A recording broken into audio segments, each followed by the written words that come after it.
Di sebuah desa kecil di Provence, Prancis, tahun 1095, matahari pagi menyelinap melalui celah-celah jendela kayu rumah Anselm, seorang petani muda berusia 20 tahun. Ia sedang mempersiapkan bajak untuk ladang gandumnya ketika adiknya, Marie, berlari menghampiri dengan napas tersengal. Paus Urbanus II berdiri di atas panggung kayu.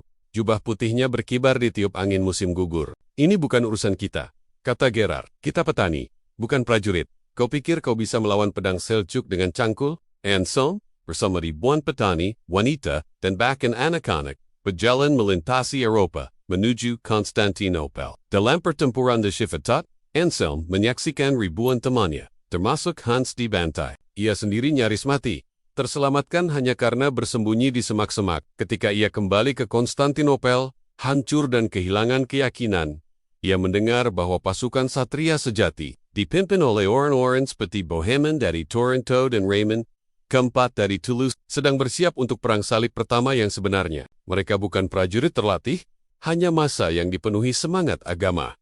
Perjalanan mereka penuh penderitaan. Pengepungan Nicea pada tahun 1097 adalah pengalaman pertama Anselm melihat betapa brutalnya perang. Kota itu seperti benteng tak tertembus, dan musim dingin membuat pasukan salib kelaparan. Anselm, yang bertugas membawa air dan makanan, melihat satria Staria perkasa, meratap seperti anak kecil karena lapar. "Kau pulang, itu yang penting," kata Gerard. Tapi Anselm tak pernah sama lagi. Ia sering menatap salib itu di malam hari, bertanya-tanya apakah pengorbanan itu benar-benar untuk Tuhan, atau hanya untuk ambisi manusia. Ketika Antioquia akhirnya jatuh, berkat pengkhianatan dari dalam, Anselm merasa campur aduk. Kemenangan terasa hampa ketika ia melihat tumpukan mayat di jalanan. Kota itu akhirnya menyerah, tapi bukan kepada kaum Frank, melainkan kepada Kaisar Bizantium Alexios I, yang membuat para satria marah. Anselm, yang kini menjadi pembawa panji untuk Sir Guillaume, menyaksikan pembantaian setelah kota itu jatuh. "Ini bukan kota suci," bisiknya pada dirinya sendiri, sambil menatap darah yang mengalir di jalanan.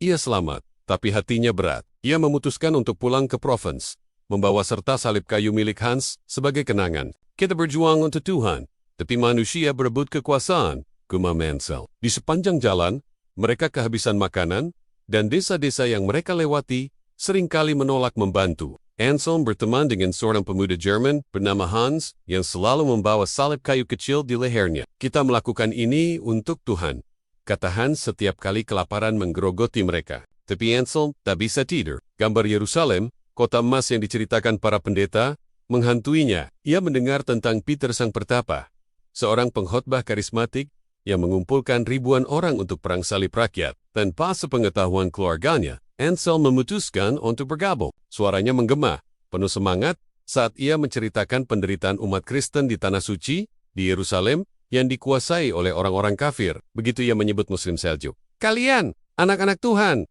harus merebut kembali kota suci itu. Barang siapa yang berperang demi iman, dosa-dosanya akan diampuni," teriaknya.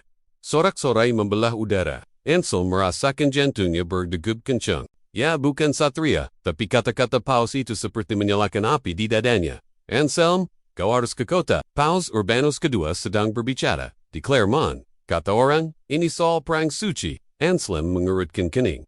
Tangannya masih memegang tali baja. "Perang suci. Untuk apa kita, petani, ikut campur urusan raja dan satria?" Namun, rasa ingin tahu menggodanya, dan ia memutuskan untuk pergi. Clermont, ramai hari itu. Ribuan orang, dari petani hingga bangsawan, berdesakan di lapangan terbuka. Malam itu, di rumah, Anselm berdiskusi dengan Mary dan ayah mereka. Gerard, seorang duda yang keras kepala. Perjalanan perang salib rakyat adalah bencana. Namun, ketika mereka tiba di Anatolia pada tahun 1096, pasukan Seljuk menghancurkan mereka. Anselm memutuskan untuk bergabung dengan pasukan ini. Kali ini sebagai pembantu satria bernama Sir Guillaume. Puncaknya adalah pengepungan Antioquia. Pada tahun 1099, pasukan salib mencapai Yerusalem. Pengepungan terakhir adalah mimpi buruk. Di desa, Marie dan Gerard memeluknya dengan air mata. Jika cerita ini menarik bagi Anda, silakan tinggalkan komentar, bagikan, dan subscribe channel ini.